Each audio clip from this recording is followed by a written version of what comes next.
55 वर्ष। जब मैं इस वाक्य को अपने मन की गहराई में दोहराती हूँ, तो ऐसा लगता है जैसे समय ने बहुत धीरे से, बड़ी आत्मीयता के साथ मेरे कंधों पर अपना भारी हाथ रख दिया हो। खिड़की के बाहर गिरती हुई शाम की उस धुंधली रोशनी में जब मैं अपने हाथों की झुर्रियों को देखती हूँ, तो मुझे कोई बड़ी नायिका नजर नहीं आती। मेरा जीवन किसी सिनेमाई पर्दे की कहानी जैसा नहीं रहा, जहां तालियों की गड़गड़ाहट हो या कोई असाधारण मोड़ आए।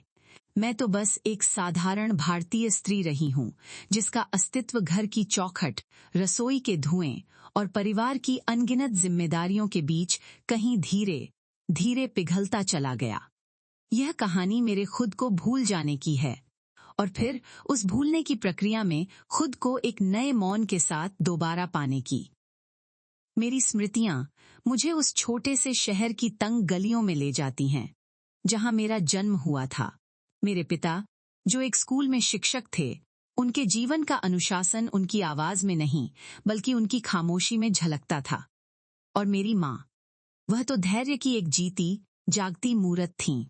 मुझे आज भी याद है, रसोई की तपिश में काम करते हुए उनके माथे पर पसीने की बूंदें चमकती थीं, पर उनके होंठों पर कभी कोई शिकायत नहीं होती थी। वह हमेशा एक बात कहती थीं, जो मेरे अवचेतन में कहीं गहरी बैठ गई थी।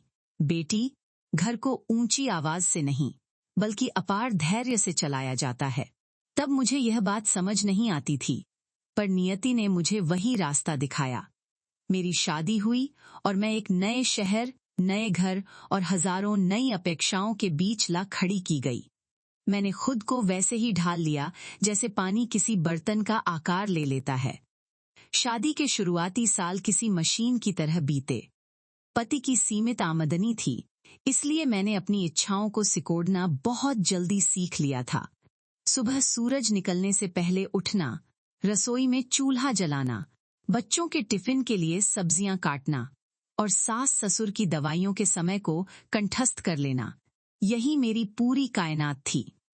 मुझे उस दुनिया से कभी कोई शिकवा नहीं रहा। मुझे लगता था कि अगर मैं इन सब भूमिकाओं को ठीक ठीक निभा रही हूं, तो मेरा जीवन सफल है। फिर मेरे बेटे का जन्म हुआ, और उस पल ने मेरे भीतर एक ऐसी अलौकिक शक्ति भर दी, जिसका वर्णन शब्दों में संभव नहीं। पहली बार मुझे लगा कि अब मेरा वजूद सिर्फ मेरा नहीं रहा। मेरा हर सांस, मेरा हर विचार अब उसके भविष्य के इर्द गिर्द घूमने लगा।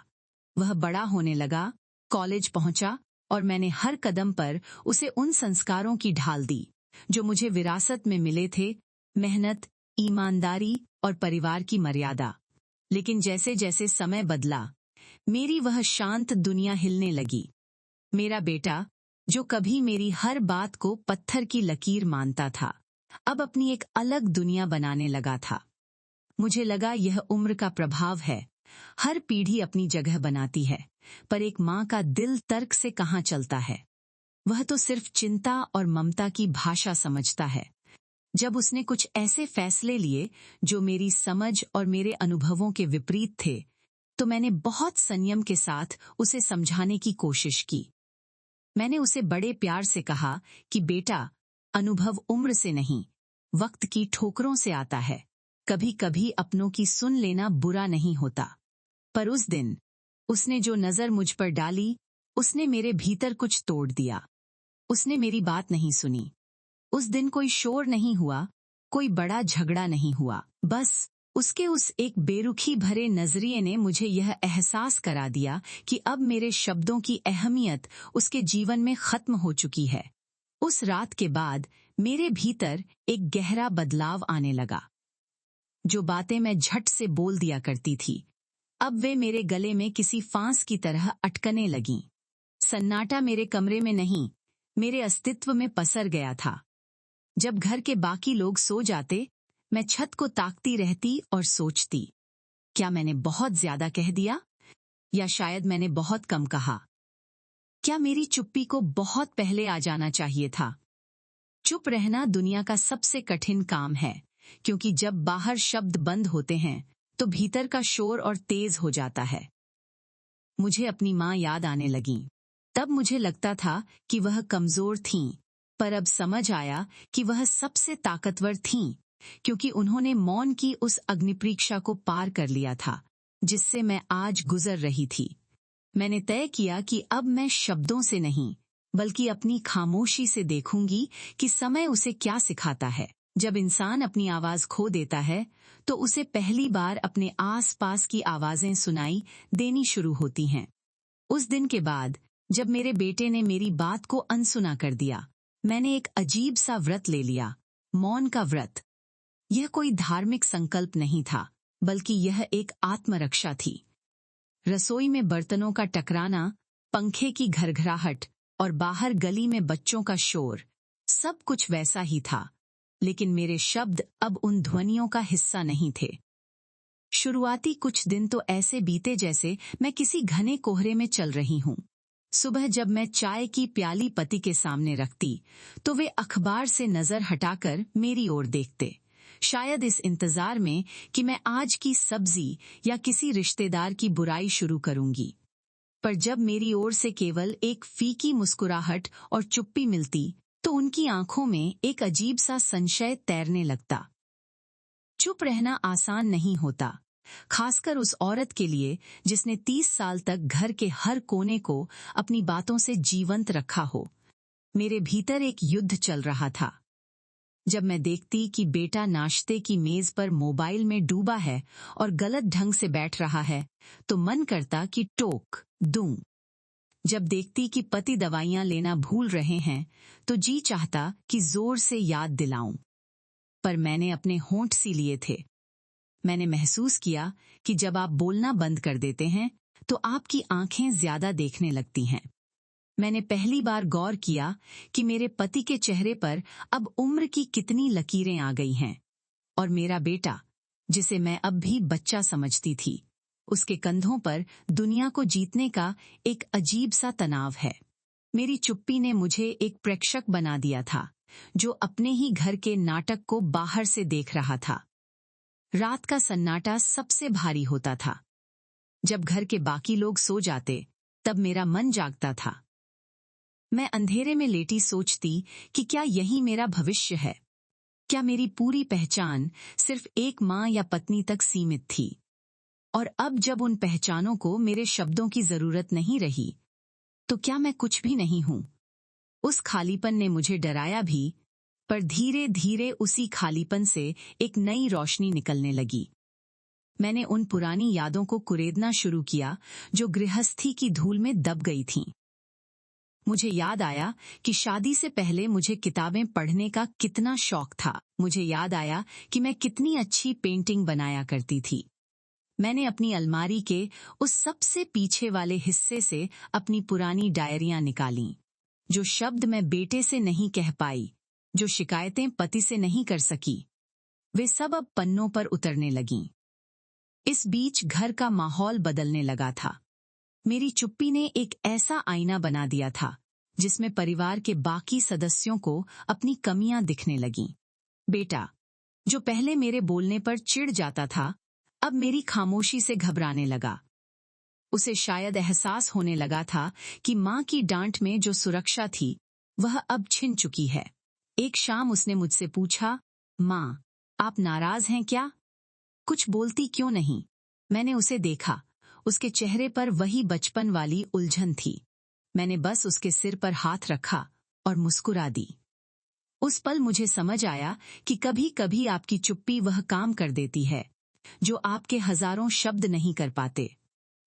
उसे अपनी गलती का एहसास मेरे बोलने से नहीं, बल्कि मेरे न बोलने से हुआ। मैंने यह भी सीखा कि हम अपनी पूरी जिंदगी दूसरों को बदलने की कोशिश में गुजार देते हैं, यह सोचे बिना कि असली शांति खुद को बदलने में है। मैंने अब अपने लिए समय निकालना शुरू किया। सुबह की सैर, जो पहले केवल एक जिम्मेदारी थी, अब मेरा खुद के साथ समय बन गई थी। मैं पार्क में बैठती, चिड़ियों को सुनती और महसूस करती कि कायनात कितनी बड़ी है और मेरी परेशानियां कितनी छोटी। 55 साल की उम्र में मुझे पहली बार अपनी सांसों की आवाज सुनाई दे रही थी।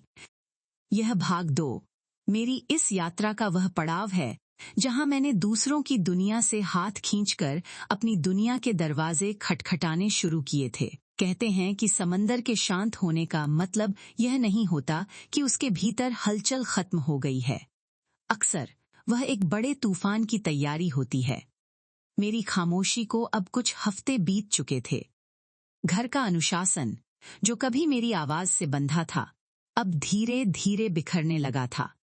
जब घर की धुरी, यानी एक औरत, खामोश हो जाती है, तो बाकी सबको अपना वजूद डगमगाता हुआ महसूस होता है। मेरे पति, जो हमेशा अपनी चाय के कप और अखबार के पन्नों में डूबे रहते थे, अब मेरी इस चुप्पी से चिढ़ने लगे थे। उन्हें मेरी खामोशी शांति नहीं, बल्कि अहंकार लगने लगी थी। उन्हें आदत थी एक ऐसी पत्नी की जो उनकी हर छोटी बड़ी बात पर प्रतिक्रिया दे, चाहे वह बहस ही क्यों न हो। पर अब जब मैं केवल उनकी जरूरतें पूरी करती और अपनी दुनिया में खोई रहती, तो उन्हें अपना वर्चस्व खत्म होता दिखाई देता। एक रविवार की दोपहर, जब पूरा घर सुस्त था, यह खामोशी आखिरकार एक धमाके के साथ फटी। बेटा और पति किसी बात पर बहस कर रहे थे। बात निवेश की थी या बेटे की किसी नई योजना की, मुझे ठीक से याद नहीं, पर आवाजें ऊंची होती जा रही थीं। हमेशा की तरह दोनों की नजरें मेरी ओर उठीं। वे चाहते थे कि मैं बीच बचाव करूं, मैं किसी एक का पक्ष लूं या हमेशा की तरह चिल्लाकर सबको शांत करा दूं। लेकिन मैं वहीं मेज के कोने पर बैठी अपनी किताब पढ़ती रही। मेरे चेहरे पर न कोई शिकन थी, न कोई हलचल। पति का धैर्य जवाब दे गया। उन्होंने मेज पर हाथ पटकते हुए कहा, क्या हो गया है तुम्हें? घर में इतना कुछ हो रहा है और तुम पत्थर बनी बैठी हो। यह कैसी जिद है तुम्हारी? क्या तुम चाहती हो कि हम भी बोलना बंद कर दें? उनकी आवाज में जो झल्लाहट थी, उसने मुझे चोट तो पहुंचाई, पर विचलित नहीं किया। मैंने अपनी किताब बंद की और बहुत ही ठहरे हुए अंदाज में उनकी आंखों में देखा। उस नजर में कोई नफरत नहीं थी, बस एक सवाल था, क्या आपको मेरी आवाज की कमी खल रही है, या उस इंसान की कमी जो आपकी हर बात को चुपचाप सह लेता था? उस दिन पहली बार मैंने महसूस किया कि घर के पुरुष अक्सर एक औरत की आवाज को शोर समझते हैं जब तक वह बोलती है, और जब वह चुप हो जाती है तो वही आवाज उन्हें ऑक्सीजन की तरह जरूरी लगने लगती है। मेरा बेटा भी वहीं खड़ा था। उसने पहली बार देखा कि उसकी माँ कोई फर्नीचर नहीं है जिसे जहां चाहा रख दिया, बल्कि वह एक जीवित चेतना है जिसका अपना एक मौन भी सम्मान मांगता है। उस शाम घर में एक भारी सन्नाटा पसर गया, पर यह सन्नाटा पहले जैसा नहीं था। इसमें एक स्वीकार्यता आने लगी थी। पति ने उस रात खुद उठकर अपनी दवाइयां लीं और बेटा अपनी थाली खुद उठाकर रसोई तक ले गया। मेरी चुप्पी ने उन्हें आत्मनिर्भर बनाना शुरू कर दिया था, लेकिन मेरे भीतर एक और युद्ध छिड़ा था। रात को जब मैं छत पर टहल रही थी, तो मुझे अपनी माँ की बहुत याद आई। मैंने सोचा, क्या माँ भी कभी ऐसे ही चुप हुई थीं? क्या उन्होंने भी कभी महसूस किया था कि उनके शब्दों का वजन खत्म हो गया है? उस रात मुझे समझ आया कि चुप रहना कमजोरी नहीं, बल्कि बहुत बड़ी रणनीति है। यह दूसरों को यह एहसास कराने का तरीका है कि वे आपकी उपस्थिति को कितना टेकन फॉर ग्रांटेड लेते थे। इस चुप्पी ने मुझे एक और तोहफा दिया, अकेलेपन का आनंद। मैंने अब पास के एक छोटे से पार्क में शाम को बैठना शुरू किया। वहां मैंने अपने जैसी और भी कई औरतों को देखा। किसी की आंखों में वही थकान थी, तो किसी के होंठों पर वही अनकही बातें। मैंने महसूस किया कि हम भारतीय औरतें एक साझा दुख जीती हैं, पर हम में से हर कोई अपनी लड़ाई अकेले लड़ता है। मैंने तय किया कि अब मैं सिर्फ अपने घर के लिए नहीं, बल्कि अपने खुद के उस अस्तित्व के लिए भी कुछ करूंगी जिसे मैंने रसोई की कालिख में दबा दिया था। मैंने अपनी उन पुरानी कविताओं को, जो मैंने जवानी में लिखी थीं, फिर से गुनगुनाना शुरू किया। 55 साल की उम्र में मुझे ऐसा लग रहा था जैसे मेरा पुनर्जन्म हो रहा हो। जब घर के शोर से मेरा नाता टूटा, तो मेरे भीतर का संगीत और गहरा हो गया। अब मेरी चुप्पी ने एक ढाल का रूप ले लिया था, एक ऐसी ढाल जिसने मुझे बाहरी आलोचनाओं और घर की छोटी मोटी राजनीति से बचा लिया था। अब जब पति अपनी किसी चीज के न मिलने पर झूंझलाते या बेटा अपनी किसी नाकामयाबी का गुस्सा मुझ पर उतारने की कोशिश करता, तो मेरी खामोशी उन्हें आईना दिखा देती। उन्हें धीरे धीरे यह समझ आने लगा था कि मैं अब उनकी भावनाओं का डस्टबिन नहीं रही। मैंने अपना ध्यान घर की चहारदीवारी से हटाकर उन चीजों पर लगाना शुरू किया जो कभी मेरा जुनून हुआ करती थीं। एक सुबह जब घर के पुरुष अपने अपने कामों में व्यस्त थे, मैंने अलमारी के सबसे पुराने और धूल भरे कोने से एक पुराना डिब्बा निकाला। उसमें मेरे कॉलेज के दिनों के रंग, ब्रश और कुछ अधूरी पेंटिंग्स थीं। सालों से वे रंग सूख चुके थे, ठीक उसी तरह जैसे मेरी अपनी इच्छाएं। मैंने बाजार जाकर नए रंग खरीदे। जब मैंने पहली बार ब्रश को कैनवास पर छुआ, तो ऐसा लगा जैसे मेरे हाथ कांप रहे हों। मुझे डर था कि क्या 55 की इस उम्र में मैं फिर से कुछ रच पाऊंगी। लेकिन जैसे ही नीला रंग सफेद कैनवास पर फैला, मुझे लगा जैसे मेरे भीतर का सारा घुटन, सारा सन्नाटा उस रंग के जरिए बाहर निकल रहा है।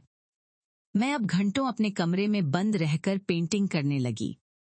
बेटे के लिए यह सब बहुत अजीब था। उसे लगता था कि माँ की उम्र अब भजन कीर्तन या पोतियों का इंतजार करने की है। एक दिन वह मेरे कमरे में आया और मेरी पेंटिंग्स देखकर ठिठक गया। उसने शायद पहली बार मेरी आंखों में वह चमक देखी जो रसोई में खाना बनाते वक्त कभी नहीं दिखती थी। उसने एक पेंटिंग को गौर से देखा। उसमें एक चिड़िया थी जो पिंजरे के ऊपर बैठी थी, पिंजरे के भीतर नहीं। उसने मुझसे पूछा, माँ, आप इतना अच्छा पेंट कर लेती हैं, यह मुझे कभी पता ही नहीं चला। मैंने उसकी आंखों में देखा और बिना कुछ कहे बस मुस्कुरा दी। उस पल मुझे शब्दों की जरूरत नहीं पड़ी। मेरी कला ने वह सब कह दिया जो मैं सालों से चिल्लाकर कहना चाहती थी। उसे एहसास हुआ कि उसने जिस औरत को सिर्फ माँ समझा था, उसके भीतर एक कलाकार भी दबा पड़ा था जिसे उसने कभी जानने की कोशिश ही नहीं की। इस बदलाव ने मेरे और मेरे पति के बीच की दूरी को और स्पष्ट कर दिया। वे अब भी मुझे उसी पुराने सांचे में देखना चाहते थे, लेकिन मैं उस सांचे को तोड़ चुकी थी। एक शाम उन्होंने टोका, ये सब रंग पेंटिंग इस उम्र में क्या शोभा देते हैं? लोग क्या कहेंगे कि बुढ़ापे में बचपन लौट आया है।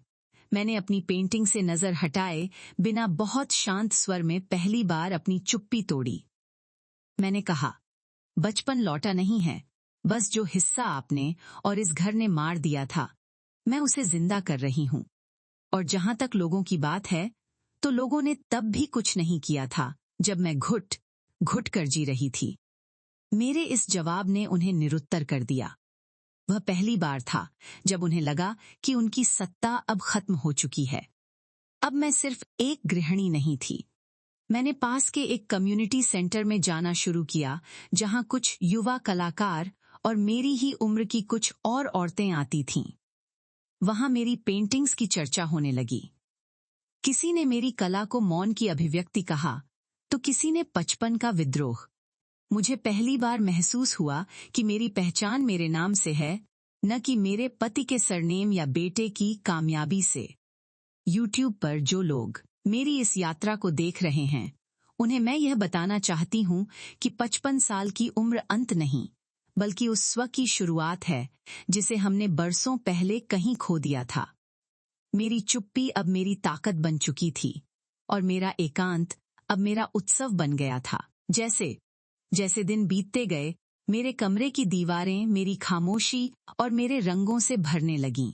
अब मेरी पेंटिंग्स केवल शौक नहीं रह गई थीं, वे उन हजारों रातों का हिसाब थीं जो मैंने जाग कर काटी थीं। मेरी सहेली, जो समाज सेवा के कार्यों से जुड़ी थी, एक दिन मेरे घर आई। जब उसने मेरे कमरे में बिखरे हुए वे कैनवास देखे, तो उसकी आंखों में हैरानी और सम्मान का मिला जुला भाव था। उसने एक पेंटिंग को छुआ जिसमें मैंने एक धुंधली सी औरत की आकृति बनाई थी जो अपनी ही परछाई को गले लगा रही थी। उसने मुझसे बस इतना कहा, ये तुम्हारी पेंटिंग्स नहीं हैं, ये उन हजारों औरतों की चीखें हैं जो अपनी बात कह नहीं पाती। तुम्हें इन्हें दुनिया को दिखाना होगा। पहले तो मैं झिझकी। मुझे लगा कि लोग क्या सोचेंगे। 55 साल की एक घरेलू औरत जिसने अपनी पूरी जिंदगी नमक मिर्च के हिसाब में गुजार दी, वह अब कलाकार बनेगी। लेकिन फिर मुझे अपनी माँ की याद आई और उन हजारों मौकों की जब मैंने अपनी आवाज दबा ली थी। मैंने फैसला किया कि अब और नहीं। मेरी सहेली ने शहर की एक छोटी सी गैलरी में मेरी पेंटिंग्स की एक प्रदर्शनी आयोजित करने में मदद की। जब घर में मैंने यह बात बताई तो जैसे सन्नाटा छा गया। पति ने उपहास के लहजे में कहा, पेंटिंग बेचना चाहती हो? इस उम्र में नुमाइश लगाओगी? बेटा चुप था, पर उसकी आंखों में एक अजीब सी कशमकश थी। वह शायद अपनी उस साधारण मां को इस असाधारण पहचान के साथ जोड़ नहीं पा रहा था। प्रदर्शनी का वह पहला दिन मुझे हमेशा याद रहेगा। मैंने अपनी सबसे पसंदीदा सूती साड़ी पहनी, बालों को सादगी से बांधा और गैलरी के उस शांत कमरे में जाकर खड़ी हो गई। वहां आने वाले लोग मुझे नहीं जानते थे, पर वे मेरी पेंटिंग्स के सामने मिनटों खड़े रहते थे। एक युवा लड़की मेरी उस पेंटिंग के सामने रो पड़ी, जिसमें मैंने एक पुराने जर्जर घर की खिड़की से झांकती हुई एक जोड़ी आंखों को उकेरा था। उसने मेरा हाथ पकड़कर कहा, इसे देखकर ऐसा लगता है जैसे आपने मेरी माँ के अकेलेपन को रंग दे दिए हों। उस पल मुझे एहसास हुआ कि मेरी चुप्पी ने मुझे पूरी दुनिया से जोड़ दिया है। मैं अकेली नहीं थी, मेरा मौन सार्वभौमिक था।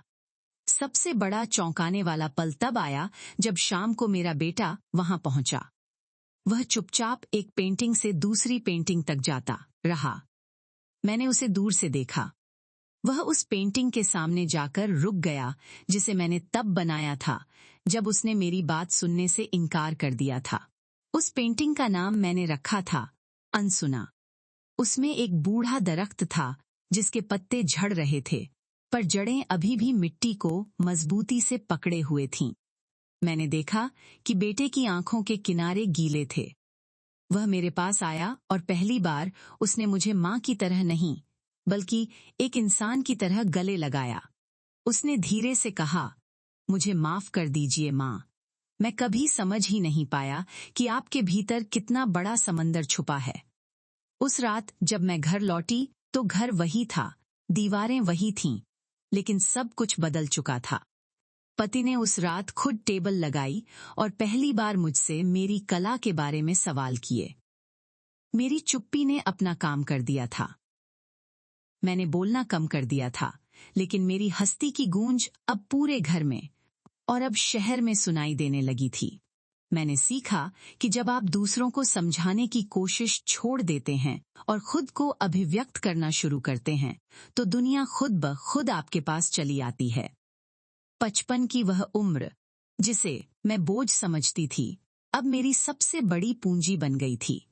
यह मौन की वह जीत थी जिसकी नींव मैंने आंसुओं से रखी थी, पर जिसका फल अब शांति और सम्मान के रूप में मेरे सामने था। प्रदर्शनी की उस शाम ने मेरे जीवन की पटकथा को हमेशा के लिए बदल दिया था। लेकिन असली बदलाव वह नहीं था जो दुनिया ने देखा, बल्कि वह था जो मेरे घर की उन 4 दीवारों के भीतर महसूस किया गया।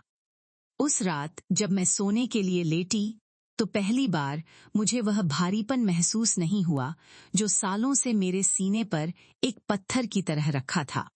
मेरी चुप्पी अब कोई सजा नहीं थी, वह मेरा सिंहासन बन चुकी थी। अगले कुछ महीनों में मेरी पहचान एक कलाकार के रूप में स्थापित होने लगी, लेकिन मैंने अपनी सादगी नहीं छोड़ी। मैंने तय किया कि मैं अपनी इस नई आवाज का इस्तेमाल उन औरतों के लिए करूंगी जो आज भी उसी रसोई के धुएं में अपनी पहचान ढूंढ रही हैं, जहां मैं कभी थी। मैंने अपने घर के एक छोटे से हिस्से को मौन कक्ष में बदल दिया। वहां मोहल्ले की और छोटी उम्र की लड़कियां आने लगीं। हम वहां घंटों बैठते, पर कोई शोर नहीं होता। मैं उन्हें पेंटिंग सिखाती, उन्हें लिखना सिखाती और सबसे महत्वपूर्ण, उन्हें खुद को सुनना सिखाती। मैंने उन्हें बताया कि समाज तुम्हें एक अच्छी बेटी, पत्नी और मां बनने के सांचे देगा, लेकिन उन सांचों में फिट होने की कोशिश में अपनी मौलिकता को मत कुचलने देना। मेरा बेटा अब मेरा सबसे बड़ा समर्थक बन चुका था। उसने अपनी कंपनी के एक बड़े प्रोजेक्ट की प्रेरणा मेरी एक पेंटिंग से ली और उसने सार्वजनिक रूप से स्वीकार किया कि उसकी सफलता की असली सूत्रधार उसकी मां की वह चुप्पी थी, जिसने उसे आत्मचिंतन करना सिखाया। मेरे पति के साथ मेरा रिश्ता भी अब एक नए धरातल पर था। अब हमारे बीच वह पुराना अधिकार और कर्तव्य का रिश्ता नहीं रहा, बल्कि एक मित्रता का भाव आ गया था। वे अब मेरी हर बात को आदेश या शिकायत की तरह नहीं लेते थे, बल्कि वे मेरी खामोशी के अर्थों को समझने की कोशिश करते थे। हमने सीखा कि प्यार का मतलब एक दूसरे को बांधना नहीं, बल्कि एक दूसरे को खिलने के लिए स्वतंत्र छोड़ देना है। 55 साल की यह उम्र, जिसे दुनिया रिटायरमेंट या ढलान कहती है, मेरे लिए एक विशाल पर्वत की चोटी बन गई थी, जहां से मुझे पूरा परिदृश्य साफ दिखाई दे रहा था। मुझे समझ आया कि मैंने कुछ खोया नहीं था, बल्कि जो कुछ मैंने सालों तक दूसरों पर लुटाया, वह सब अनुभव बनकर मेरे भीतर ही जमा था। आज जब मैं इस कहानी को समाप्त कर रही हूं, तो खिड़की के बाहर सूरज फिर से ढल रहा है। पर आज अंधेरे से डर नहीं लगता। आज मुझे पता है कि रात की खामोशी में ही तारे चमकते हैं। अगर आप मेरी यह आवाज सुन रहे हैं, चाहे आप किसी भी उम्र के हों, बस इतना याद रखिएगा, आपके शब्द कीमती हैं, पर आपका मौन उससे भी अधिक कीमती है। अपनी ऊर्जा को बेकार की बहसों में मत गवाइए।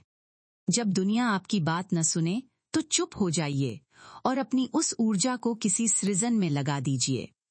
लोग आपके शब्दों को भूल सकते हैं, पर आपके द्वारा रचे गए व्यक्तित्व के प्रभाव को कभी नहीं भूल पाएंगे।